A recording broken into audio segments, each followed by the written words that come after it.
In 2013, the Stirlings to Coast Farmers Group undertook a survey of blackleg and sclirotinia fungal infections in local canola crops. These fungi impact canola productivity. The survey built on an earlier assessment, and the farms that were involved skirt the Stirling Range National Park and extend from Franklin River in the west to Boxwood Hill at the eastern end. Over a 4-week period, 114 paddocks across 36 farms were sampled to determine the levels of stem infections. In addition, any occurrences of the pathogen clubroot were to be noted. This video briefly outlines the approach used and the broad regional results.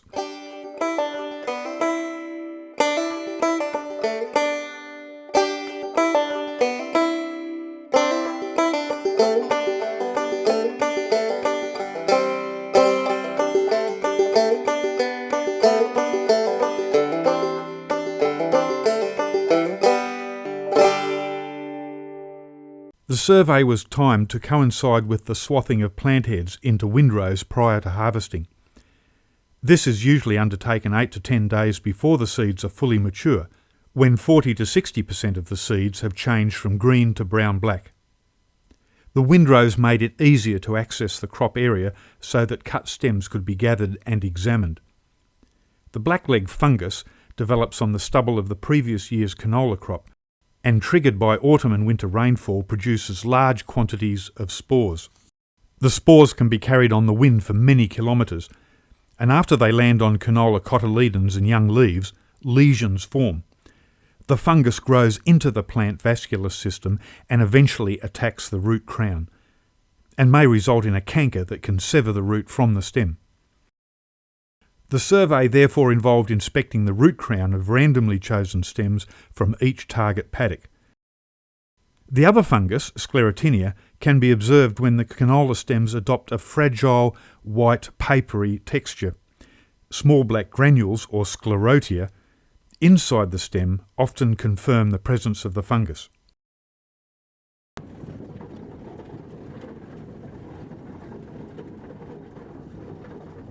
Farmers provided a 6-year cropping history for each paddock, including the canola variety and what seed and planting treatments had been applied.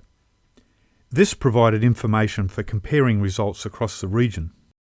22 canola varieties were encountered during the survey, and the dominant varieties were Hyola 404 and Crusher.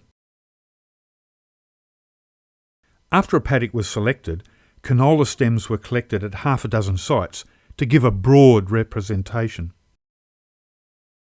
10 stems in a row were randomly chosen at each of the 6 locations.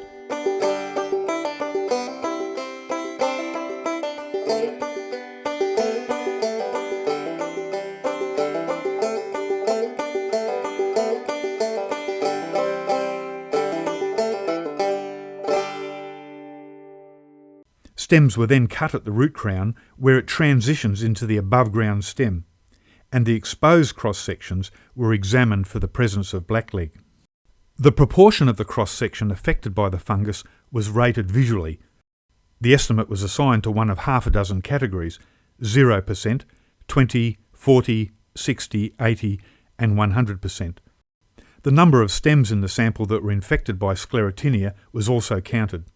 The data for each paddock was recorded on a field pro forma and later entered into a database for analysis.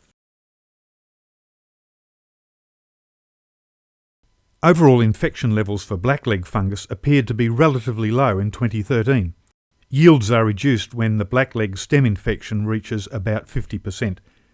In 2013, the highest levels were around 35%. The results showed that Crusher had the highest levels of infection, as it did in 2012. Hyola 404 had the lowest levels of blackleg. Sclirotinia has been around at low levels for decades, but in 2013 it took off in response to seasonal conditions and the build-up of inoculum in the tight rotations. There's no sound experimental basis for varietal differences in response to this disease. While Hyola 404 had one paddock with very high sclirotinia, it was also the most represented variety and therefore more likely to have an extreme result. If that one value is removed, Hyola 404 appears similar to other varieties. No incident of clubroot infection was observed in the surveyed paddocks. Landowners were provided with the detailed results for their paddocks and were able to compare these with the regional values. Yearly monitoring helps growers to better understand what factors are most relevant for managing the fungi. It also provides an opportunity to detect trends from year to year.